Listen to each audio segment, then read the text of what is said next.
आचार्य जी, आज सबसे पहले मैं इसी से शुरू करने वाली हूँ क्योंकि बहुत बड़ा एक गुरु का परिवर्तन होने जा रहा है। ये क्या है और क्या कुछ लेकर आ रहा है? 9 ग्रहों में से मैं बात करूं तो सूर्य ग्रह के बाद यदि कोई सबसे बड़ा ग्रह है ये सौर मंडल में है तो तुला राशि के लिए ये पूरा जो ट्रांजिट है, ये पूरा जो बदलाव है, ये क्या कुछ लेकर आ रहा है? तुला राशि वालों के लिए कंपैरेटिवली थोड़ा सा समय। तुला राशि वालों, आपको डेयर टू रिजेक्ट यानी कि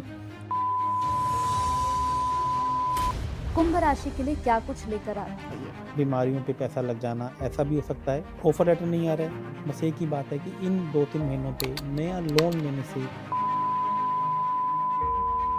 अगर कोई मांगलिक है और उसका पार्टनर अगर मांगलिक नहीं है, दोनों के बीच में बहुत कलेश हो जाता है, दोनों एक साथ रह नहीं पाते, बात तलाक तक पहुंच जाती है। आपने कहावत सुनी होगी, जहर को जहर ही खाता है। तो ये 2 जून से और 31 अक्टूबर तक का आचार्य जी जो ये टाइम है, जो ये बड़ा परिवर्तन हो रहा है, क्या ये शेयर मार्केट वालों के लिए अच्छा है? गोल्ड के रेट मुझे यहाँ पे बढ़ते हुए दिखाई दे रहे हैं, चांदी के रेट मुझे यहाँ पे बढ़ते हुए दिखाई दे रहे हैं। हमारे प्रधानमंत्री भी आर्थिक स्थिति को लेकर लगातार लोगों को अवेयर करने की कोशिश कर रहे हैं, उन्हें समझा रहे हैं। घर में कोई भी फंक्शन हो, कोई भी कार्यक्रम हो, हम सोने के गहने नहीं खरीदेंगे। तो एज एन एस्ट्रोलॉजर अगर मैं आपसे जानना चाहूँ, आपको क्या नजर आ रहा है, आर्थिक स्थिति आगे कैसी थी? देखिए, गुरु ग्रह का अतिचारी होना और शनि ग्रह का वक्रीय होना तो आर्थिक समस्या को इंडिकेट कर रहा है।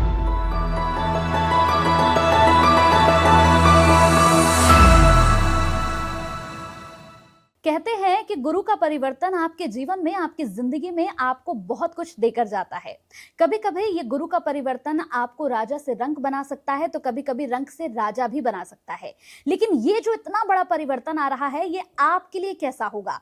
यानी कि आपकी जिंदगी में क्या कुछ बदलने वाला है, क्या कुछ आने वाला है, किस किस चीज से आपको सावधान रहना है और कौन कौन सी खुशियां आपका इंतजार कर रही हैं। बहुत सारे ऐसे सवाल होंगे जो आप सभी से जुड़े होंगे। बहुत बहुत वेलकम, बहुत बहुत स्वागत है आप सभी का मेरे इस पॉडकास्ट में।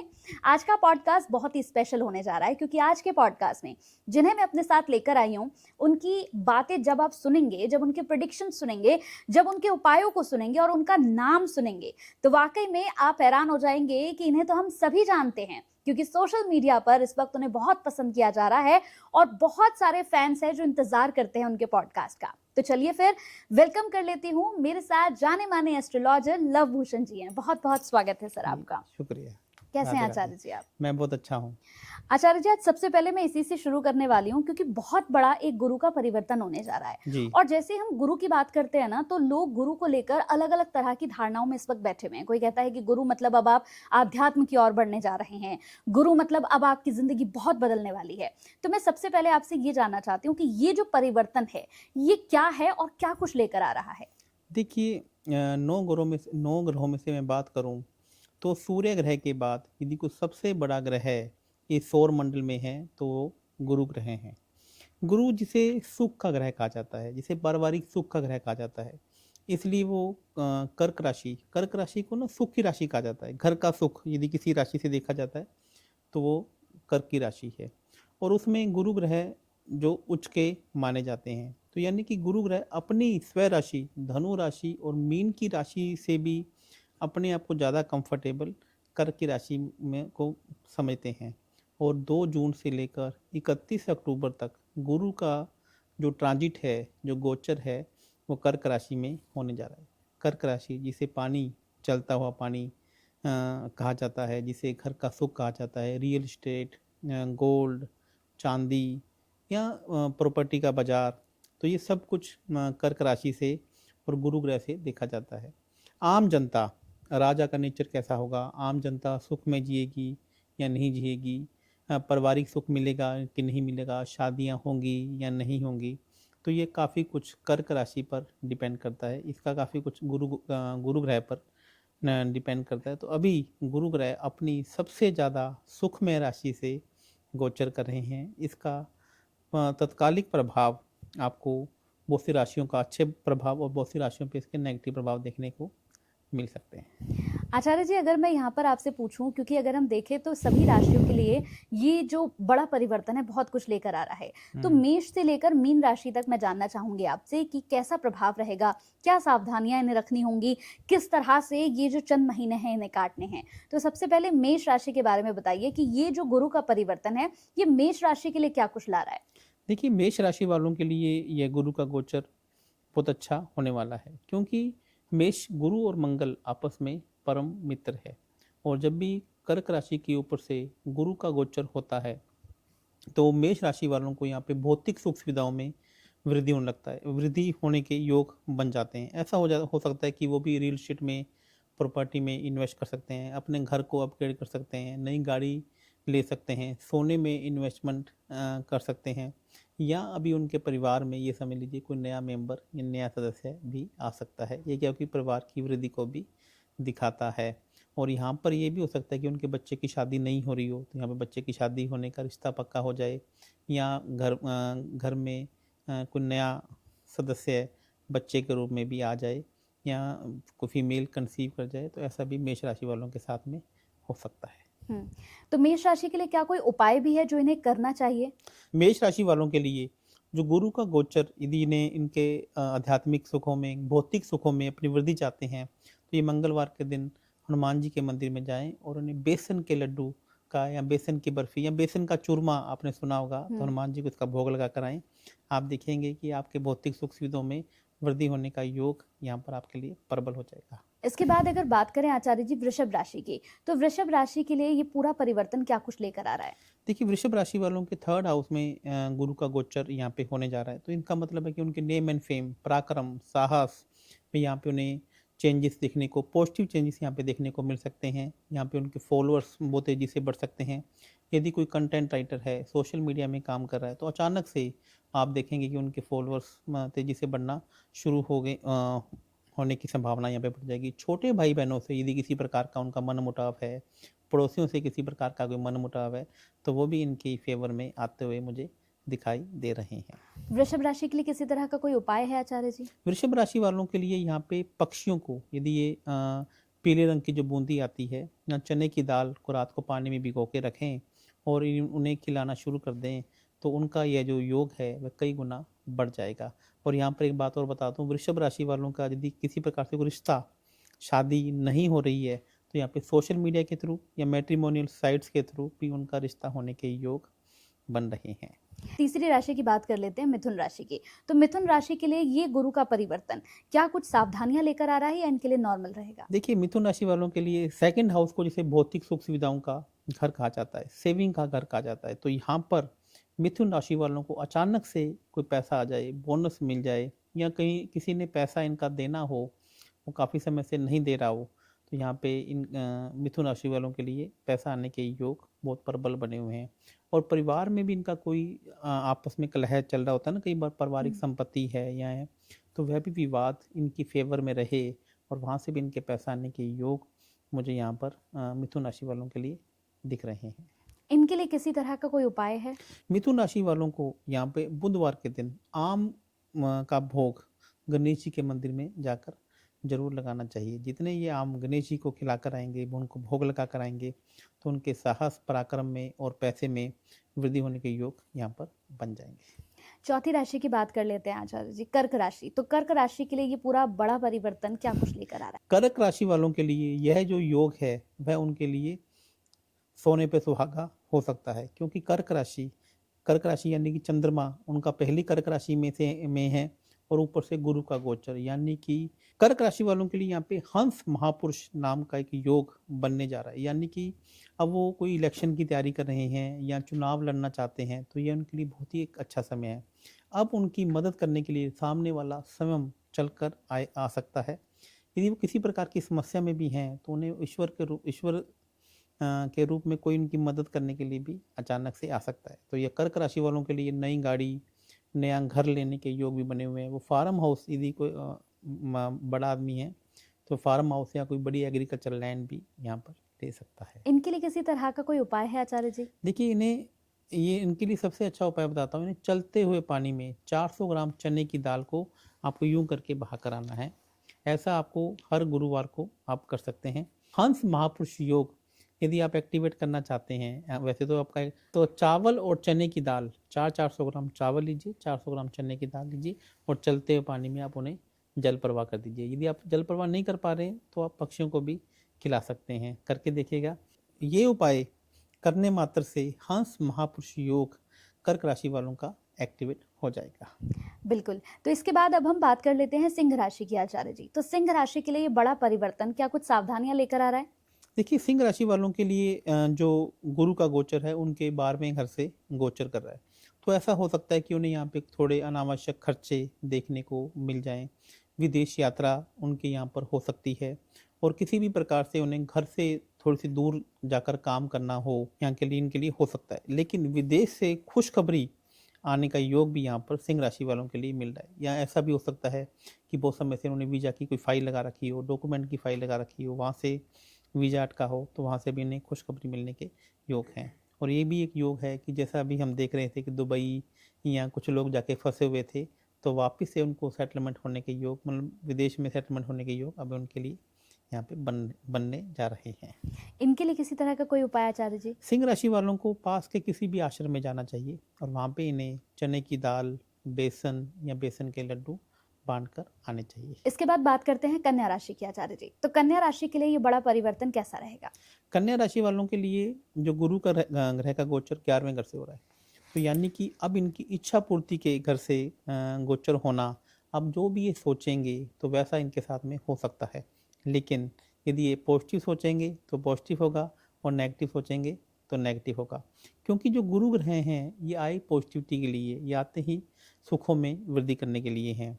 तो बस यहाँ पर एक बात को ध्यान रखिए, यह समय भगवान का नाम या आप कोई भी पुण्य कार्य कर रहे हैं तो एक नेगेटिव थॉट्स आपकी सभी पॉजिटिव चीज़ों को ख़त्म कर सकता है। तो कन्या राशि वालों, अब आपका समय है मैनिफेस्टेशन करने का, उन चीज़ों को सोचने का जो चीज़ें आप अपनी लाइफ में चाहते हैं। और इसके साथ साथ में आप कन्याओं को यदि यहाँ पर पीले रंग की केसर पिस्ता आइसक्रीम बांटना शुरू कर दें छोटी छोटी कन्याओं को, तो आप देखेंगे कि आपका जो इच्छा पूर्ति का जो जोन है वह पूरे तरीके से एक्टिवेट हो जाएगा। तुला राशि के लिए ये पूरा जो ट्रांजिट है, ये पूरा जो बदलाव है, ये क्या कुछ लेकर आ रहा है? तुला राशि वालों के लिए 10th हाउस में गुरु का गोचर होने जा रहा है, तो तुला राशि वालों के लिए कंपेरेटिवली थोड़ा सा समय टफ हो सकता है, क्योंकि जब भी गुरु का गोचर आपके 10th हाउस में से होकर होता है तो आदमी ना अपने आप को परफेक्ट करने की कोशिश करता है। आदमी को लगता है कि मुझे अब और अच्छे से काम करना है और कुछ सीखना है, कस्टमर को ज़्यादा सर्विस देने की कोशिश करता है, जिसके कारण से वो अपने बिजनेस में पूरी अच्छी तरह से कमाई नहीं कर पाता है। लेकिन यहाँ पे गुरु का गोचर 10th हाउस में उच्च के होकर गोचर हो रहा है, तो यहाँ पर तुला राशि वाले अपने व्यापार में वृद्धि करना चाहेंगे, नया स्टाफ रखना चाहेंगे।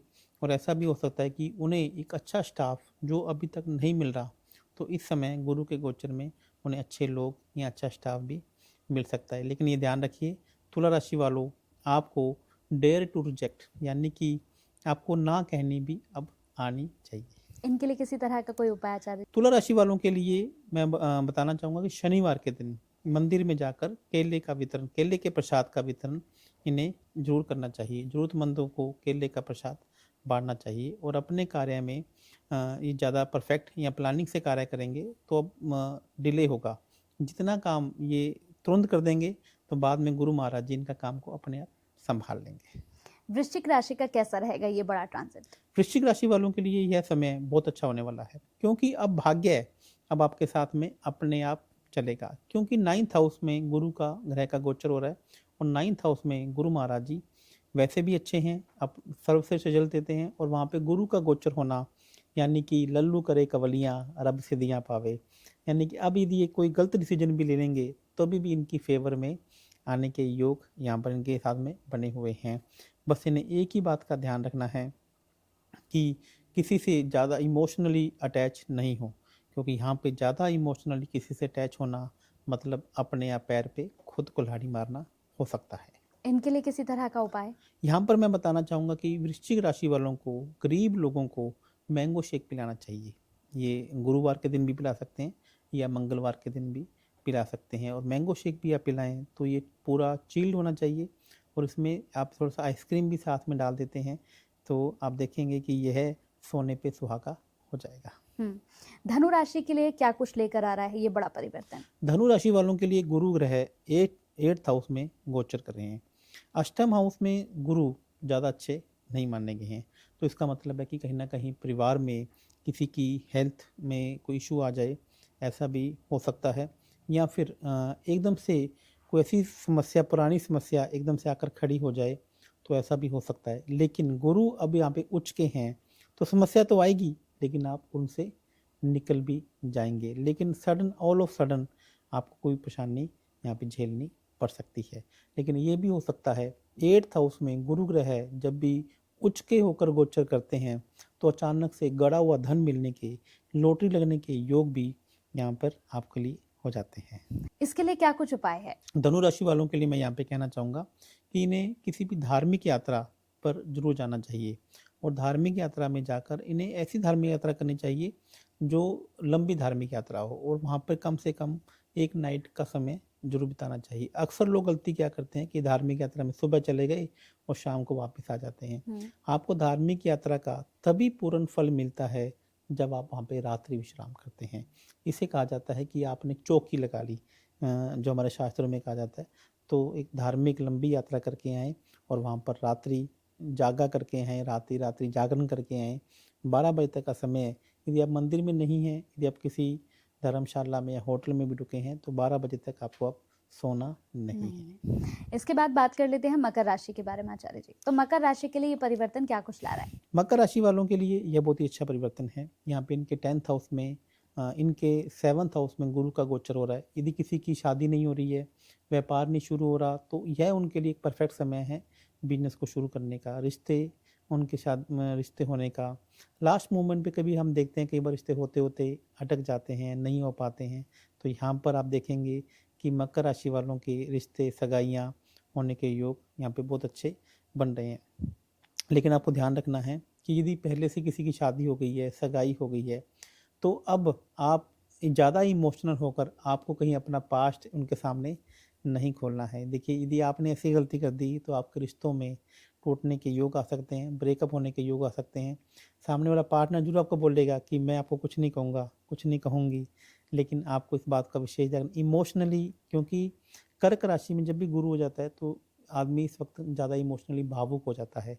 वह सभी को अब ये समझने लग जाता है कि अब जो परफॉर्मेंस एक्ट का जो हाउस है ना, वो थोड़ा सा कमज़ोर हो जाता है। क्योंकि हम अपनी लाइफ में, कंचन जी, हर रोल को हमें अदा करना होता है। पिताजी के सामने अलग होता है, वाइफ बच्चों के सामने अलग हैं, अपने पति के सामने या पत्नी के सामने या दोस्तों के सामने हमें हर समय एक अलग रोल यहाँ पे एक्ट करना होता है।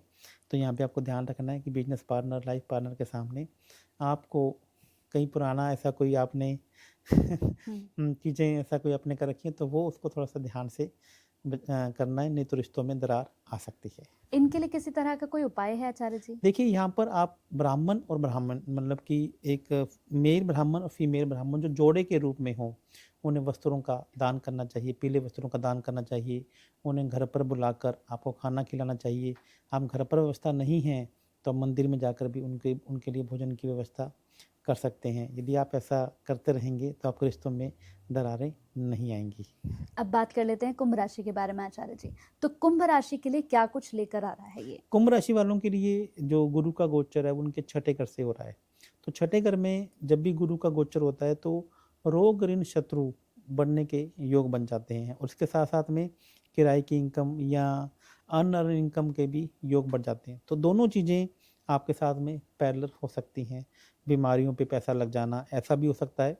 और इसके साथ साथ में यदि किसी की जॉब नहीं लग रही है, उसकी भी जॉब यहाँ पे लगती हुई मुझे दिखाई दे रही है। ऑफर लेटर नहीं आ रहा है, ऑफर लेटर आ सकता है। तो गुरु का गोचर आपके छठे घर से गोचर कंपटीशन एग्जाम में क्लियर होने के योग भी मुझे कुंभ राशि वालों के लिए बहुत अच्छे दिखाई दे रहे हैं।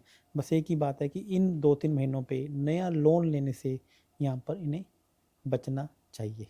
इनके लिए किसी तरह का कोई उपाय है आचार्य जी? देखिए, यहाँ पे अस्थमा की दवाइयाँ बांटना कुंभ राशि वालों के लिए बहुत अच्छा होगा। ये पास में किसी भी हॉस्पिटल में जाएं तो अस्थमा की दवाई या आंखों में जो दवाई डलती है ना, वो दवाई भी बांटना इनके लिए बहुत अच्छा हो सकता है। मीन राशि के लिए कैसा रहेगा मीन राशि के लिए गुरु का जो गोचर है बहुत अच्छा होने वाला है, क्योंकि पंचम हाउस में इनका गुरु का गोचर, यानी कि नया बिजनेस को स्टार्टअप करना, यदि कोई आईपीओ लेकर आना चाहते हैं, शेयर मार्केट में मीन राशि वाले इन 3-4 महीनों में बहुत अच्छा पैसा कमा सकते हैं। और नया बिजनेस, नया काम, काफ़ी समय से प्लानिंग कर रहे थे और काफ़ी प्लानिंगों के बाद भी इनका नया काम नहीं शुरू हो पा रहा था, तो ये उनके लिए परफेक्ट समय है। ऐसे ऐसे लोग इन्हें मिलना शुरू हो जाएंगे कि इनका नया काम शुरू होने के योग यहाँ पे बन जाएंगे। और मुझे ऐसा भी लग रहा है कि मीन राशि वालों के लिए कोई इन्हें नया लव पार्टनर या लाइफ पार्टनर, ये किसी को ढूंढ रहे हों तो उनके मिलने के योग भी यहाँ पर बने हुए हैं। इनके लिए किसी तरह का कोई उपाय है? इन्हें ऐसे बच्चों की मदद करनी चाहिए जो कॉम्पिटिटिव एग्ज़ाम की तैयारी कर रहे हैं। तो यदि कोई गरीब बच्चा इनके संपर्क में है तो उन्हें आप स्टेशनरी या उनकी फ़ीस जमा कराने में आप यदि मदद कर देंगे, तो फिर आप कोई नया काम शुरू करना चाहते हैं तो आप देखेंगे कि वो काम ऐसे चलेगा कि आप उस भाग्य आपका ऐसे साथ देगा, आप सोच भी नहीं पाएंगे।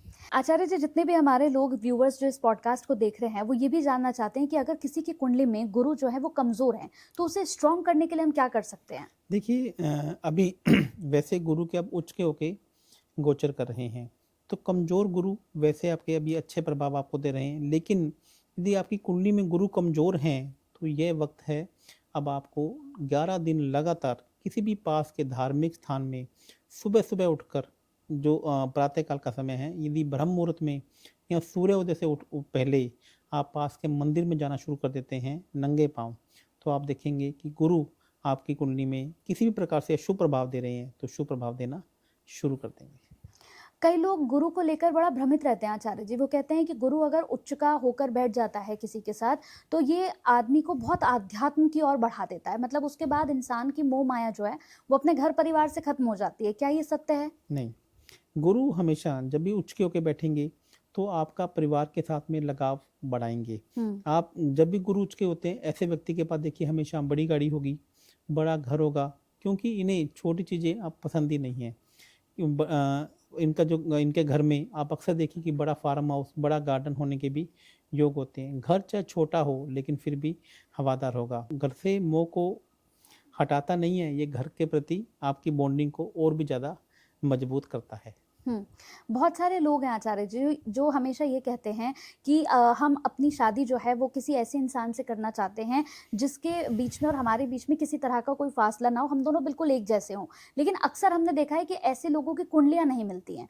तो क्या अगर हमारी कुंडली नहीं मिलती है या फिर कहते हैं हमारे गुण नहीं मिलते हैं, क्या हमें तब भी शादी करनी चाहिए? नहीं, कुंडली शादी हमेशा कुंडली को मिलाकर ही करना चाहिए।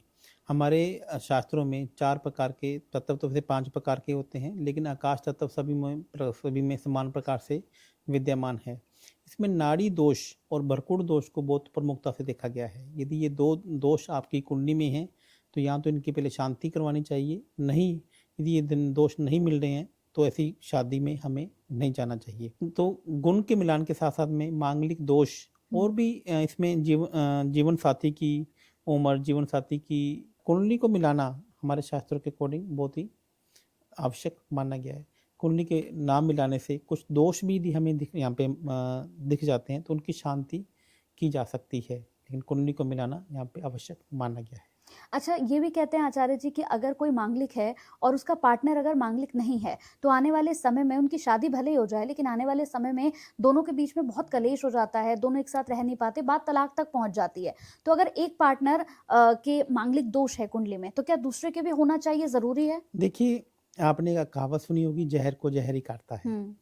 तो ये बेसिकली मांगलिक दोष का मतलब क्या है कि जिसको मांगलिक दोष है उन्हें गुस्सा ज़्यादा आता है, और जिनके पास मांगलिक दोष नहीं है कुंडली में, उन्हें उनके मुकाबले थोड़ा कम गुस्सा आता है। तो इसलिए कहा जाता है कि जब मांगलिक दोष वाले की मांगलिक दोष से ही शादी करवाई जाती है तो सामने वाले को पता है कि अब मैं इस पे गुस्सा करूंगा तो सामने वाला मेरे पे बराबर गुस्सा करेगा। तो इसलिए हम कहते हैं कि मांगलिक दोष वाले की शादी मांगलिक दोष वाले से ही करवानी चाहिए। एक और चीज़ इसमें हमने आचार्य जी देखी है कि जिनकी कुंडली में मंगल दोष होता है, जो मांगलिक होते हैं, कई बार कई पंडित जो होते हैं वो ये कहते हैं कि आप घड़े से शादी करा दो, आप किसी वृक्ष से पहले शादी करा दो, उसके बाद इनकी दूसरी शादी कराना। तो क्या इन सब चीज़ों को आप मानते हैं, ऐसा होना चाहिए? देखिए, इसका मतलब ये तब कहा जाता है, मांगलिक दोष से ऐसा नहीं कहा जाता है। इसमें हुँ, ना बहुविवाह के योग, हुँ, बहुविवाह मतलब कि एक से अधिक शादी के योग जब आपकी कुंडली में हो जाते हैं, तब कहा जाता है कि अब आपकी एक शादी इनकी पहले करा देनी करा चाहिए। देनी चाहिए।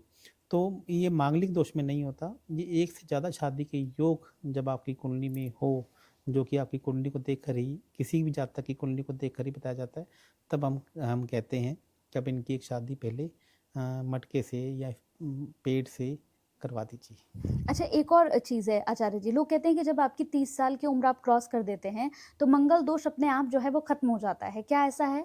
देखिए, ख़त्म नहीं होता, उसका प्रभाव कम हो जाता है। हुँ, मांगलिक दोष या मंगल दोष ये कहते हैं, मंगल एक युवा ग्रह है, हुँ, यानी कि जब आपकी उम्र टीनेज से निकलकर यानी कि 19 साल से निकलकर 27-28 साल तक रहती है, तब आपके ऊपर ना मंगल का पूरा प्रभाव रहता है हुँ, और आप मांगलिक हैं, तो आप पे तेज गुस्सा आना, आप तेज हुँ, लोगों से लड़ाई करना, किसी की ना सुनना, कई बार कहते हैं ना कि आपका नाक पे मक्खी ना बैठने हुँ, देना।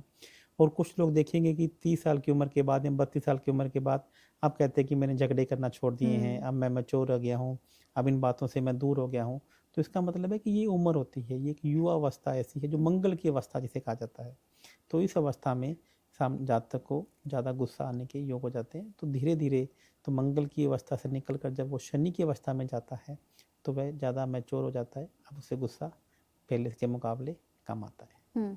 तो ये 2 जून से और 31 अक्टूबर तक का आचार्य जी जो ये टाइम है, जो ये बड़ा परिवर्तन हो रहा है, क्या ये शेयर मार्केट वालों के लिए अच्छा है? क्योंकि अब तक तो हम ये देख रहे थे कि शेयर मार्केट जो है वो अच्छा नहीं चल रहा था, लोग बड़ा परेशान हैं शेयर मार्केट में। तो क्या ये जो समय है 4-5 महीनों का, इसमें हम शेयर मार्केट को बूम पर जाते हुए देख रहे हैं? ऑफ कोर्स यहाँ पर मुझे शेयर मार्केट के पॉजिटिव ट्रेड्स दिखते हुए दिखाई दे रहे हैं। गोल्ड के रेट मुझे यहाँ पे बढ़ते हुए दिखाई दे रहे हैं, चांदी के रेट मुझे यहाँ पे बढ़ते हुए दिखाई दे रहे हैं।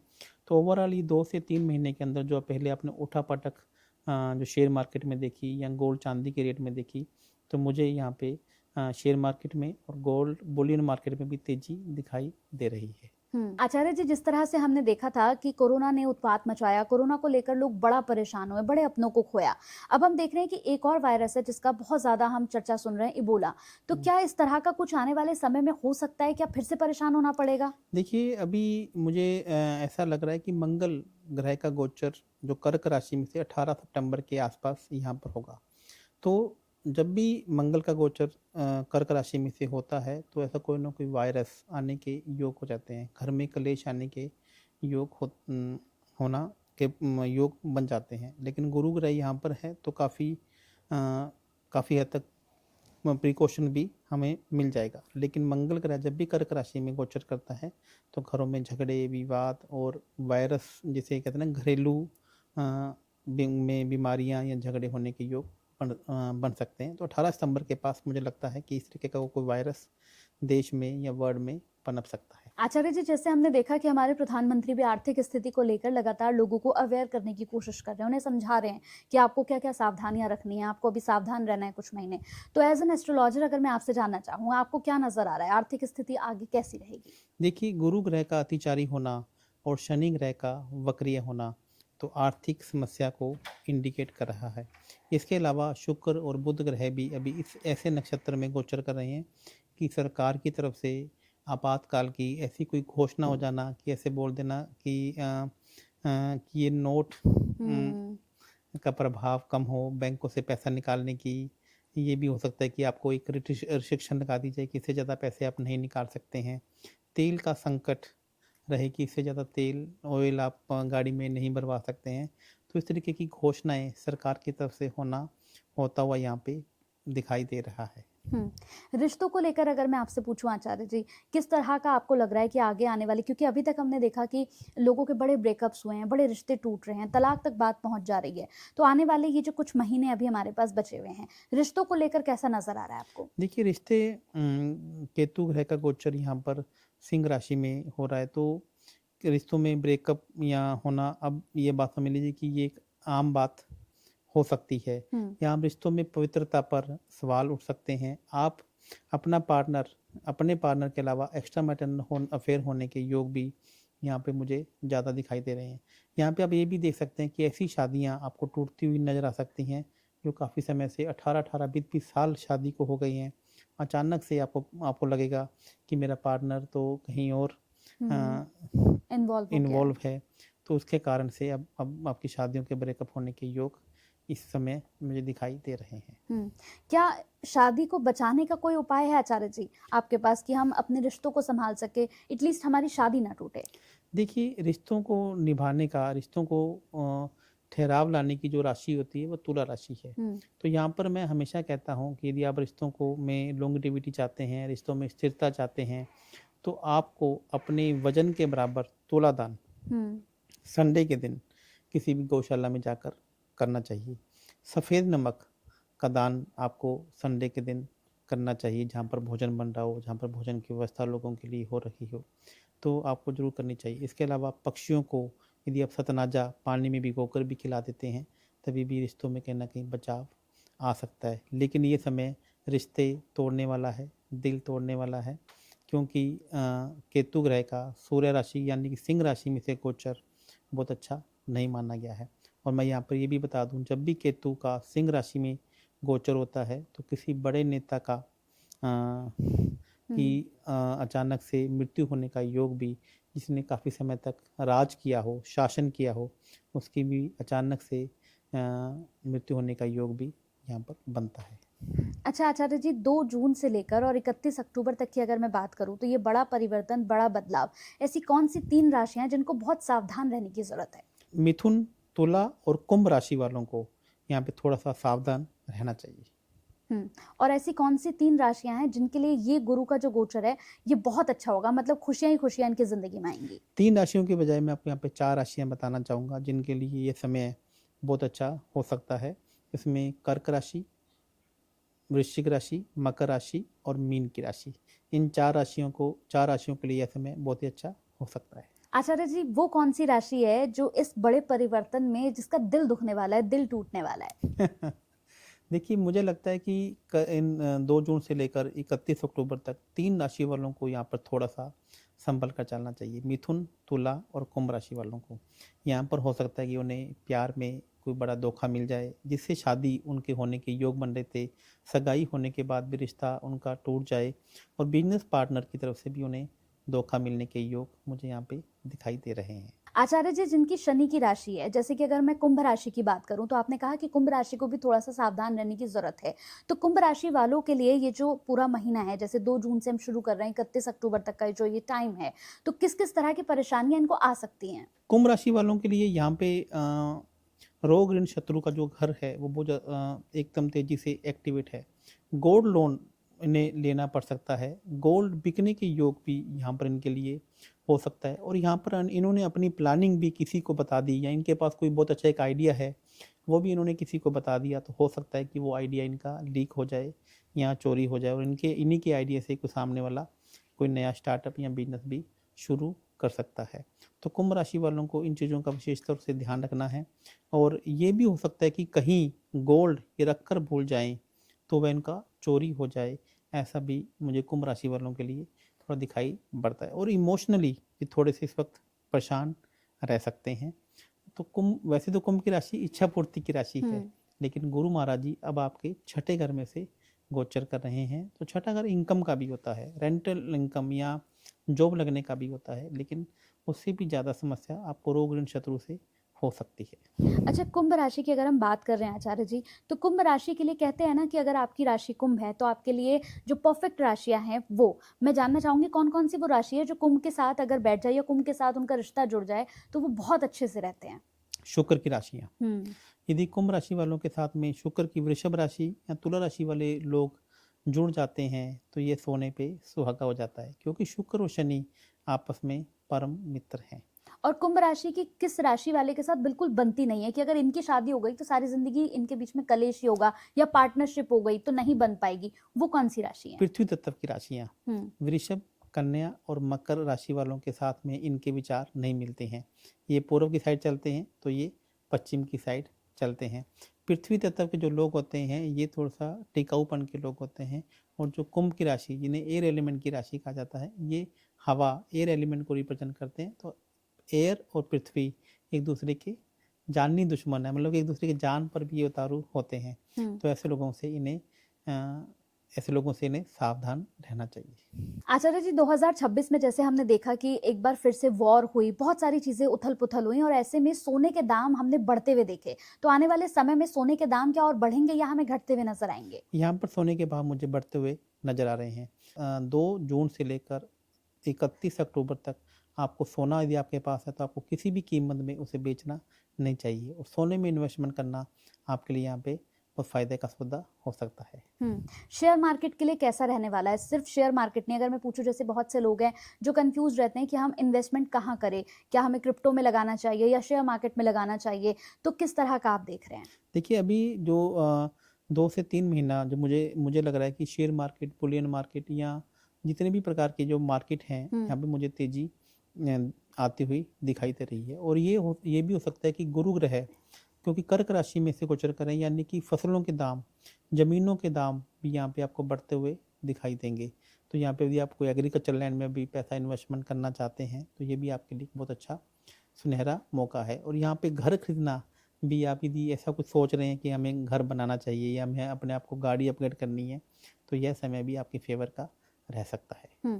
अच्छा, अगर मैं बात करूं, जैसे तांबे की अगर बात करते हैं या चांदी की बात करते हैं, तो क्या आने वाला समय आप तांबे और चांदी के लिए बूम पर नजर आ रहा है आपको? आप क्या समझ रहे हैं? देखिए, कॉपर के लिए मैं बात करूं तो कॉपर 18 सितंबर तक तो बूम पे रह सकता है, लेकिन 18 सितंबर से मंगल ग्रह का गोचर कर्क राशि में हो जाएंगे, जो यहाँ पर मंगल ग्रह नीच के हो जाएंगे। तो उस समय कॉपर के रेटों में आपको एकदम से डाउनफॉल या एकदम से उतार चढ़ाव ज़्यादा देखने को मिल सकता है। लेकिन जब तक मंगल का गोचर मिथुन राशि में रहेगा तो कॉपर बढ़ता रहेगा। अब मैं दो चार आपसे आचार्य जी यहाँ पर उपाय लेना चाहती हूँ। जैसे बहुत सारे लोग हैं जो अक्सर मैं देखती हूँ कि आपको पसंद ही इसलिए करते हैं कि आप करोड़पति अरबपति बनाने की बात करते हैं। तो मैं जानना चाहती हूँ कि अगर किसी को धन चाहिए, किसी को चाहिए कि मेरे पास पैसा आता रहे, एक तो होता है कि अचानक से पैसा आना, लेकिन कई लोग चाहते हैं कि बस आता रहे, चाहे धीरे धीरे आए, लेकिन मेरे पास पैसा आता रहे, इनकम मेरी अच्छी होती रहे। इसके लिए कोई उपाय? देखिए, यहाँ पर अक्सर लोग, एक बहुत बड़ी गलती मैंने लाइफ में देखी है कि लोग कहते हैं कि सर मैं आचार्य जी रोज विष्णु सहस्त्र नाम का पाठ करता हूँ, फिर भी भगवान मेरे से खुश नहीं होते हैं। मैं आपको बताता हूँ कि विष्णु जी आपका पालनहार हैं। आपको सरवाइव करने के लिए विष्णु जी की जरूरत है, लेकिन सरवाइव करने के लिए केवल विष्णु जी नहीं, आपको धन की भी जरूरत है। तो यहाँ पर सिर्फ विष्णु सहस्त्र नाम का पाठ नहीं करना है, विष्णु सहस्त्र नाम के साथ में आपको ललिता सहस्त्र नाम का भी पाठ जरूर करना चाहिए। यदि आप ये 2 पाठ रोज करना शुरू कर देते हैं विष्णु सहस्त्र नाम के साथ में ललिता सहस्त्र नाम का, तो आप देखेंगे कि विष्णु जी के साथ साथ में लक्ष्मी जी भी आप पर प्रसन्न रहेंगी। और आप देखिए, इस कलयुग के समय में मैं मानता हूँ कि जो 4 प्रकार की समस्याएं हैं, धर्म, अर्थ, काम और मोक्ष, इसमें अर्थ को सबसे ज़्यादा इम्पोर्टेंस दी गई है। यानी कि आपकी 70 से 80% समस्याएं तभी खत्म हो जाएंगी जब आपके पास अर्थ यानी कि पैसा है। तो पैसा आज के समय में आपकी ज़रूरत है। पैसा आपकी लाइफ का एक वो अभिन्न अंग है जिसके बिना आप नहीं जी सकते। जैसे आपको यदि जीना है तो आपके अंदर ब्लड होना चाहिए, वैसे ही आपके पास पैसा भी होना चाहिए। तो आप विष्णु जी के साथ साथ में माता लक्ष्मी जी को भी प्रसन्न कीजिए, अपने घर में ललिता सहस्त्र नाम का पाठ करना शुरू कीजिए। बहुत सारे लोग हैं आचार्य जी जिनकी एक बड़ी शिकायत रहती है कि हमारे रिश्ते नहीं हो पा रहे हैं, बहुत अच्छे अच्छे रिश्ते आते हैं लेकिन हमें देखने के बाद वो वापस चले जाते हैं, फिर हमारे पास हाँ या ना का जवाब ही नहीं आता है। तो क्या अपनी तरफ अट्रैक्ट करने का कोई उपाय होता है? देखिए, रिश्ते ना होना, मैंने ये देखा है कि रिश्ते ना होना, बच्चे नहीं होना, तो इसका आपकी कुंडली में इसका बहुत मुख्य कारण है कि आपके कुल देवता या फिर पितृ देवता आपसे नाराज हैं। क्योंकि जो कुल देवता हैं या पितृ देवता हैं वही आपके वंश की वृद्धि करवाते हैं। यदि आपकी शादी नहीं हो रही है, बच्चे शादी करने के लिए तैयार नहीं हो रहे हैं, बच्चों की शादी होगी लेकिन वो कहते हैं कि हम आगे चाइल्ड बर्थ नहीं करेंगे, तो इसका मतलब है कि कुल देवता और पितृ देवता अब आपसे नाराज है। तो मैं इसका एक बहुत ही अच्छा उपाय आपको बताता हूँ। जौ का आटा, चावल का आटा और काले तिल आप लीजिए, इन तीनों को मिला लीजिए और उनकी छोटी छोटी गोलियां बना लीजिए और आप अमावस्या के दिन जल में प्रवाह करना शुरू कीजिए। और इसका एक सबसे बड़ा उपाय पितृ शांति करना, पितरों को तृप्त करना भी है। आप देखिए कि एक आपने कथा सुनी होगी, अभी गंगा दशहरा भी आ रहा है, कि भागीरथ जी गंगा जी को पृथ्वी पर लेकर आए लेकर थे। आए थे। तो भागीरथ जी क्यों लेकर आए थे? क्योंकि एक इसकी पीछे एक पौराणिक कथा है कि उनको अपने पूर्वजों की शांति उन्हें करवानी थी। तो इसके लिए उन्होंने ब्रह्मा जी को उपासना की, ब्रह्मा जी को खुश किया। तो ब्रह्मा जी ने उनसे वरदान मांगा, पूछा कि मेरे पूर्वजों की मैं शांति कैसे करूं?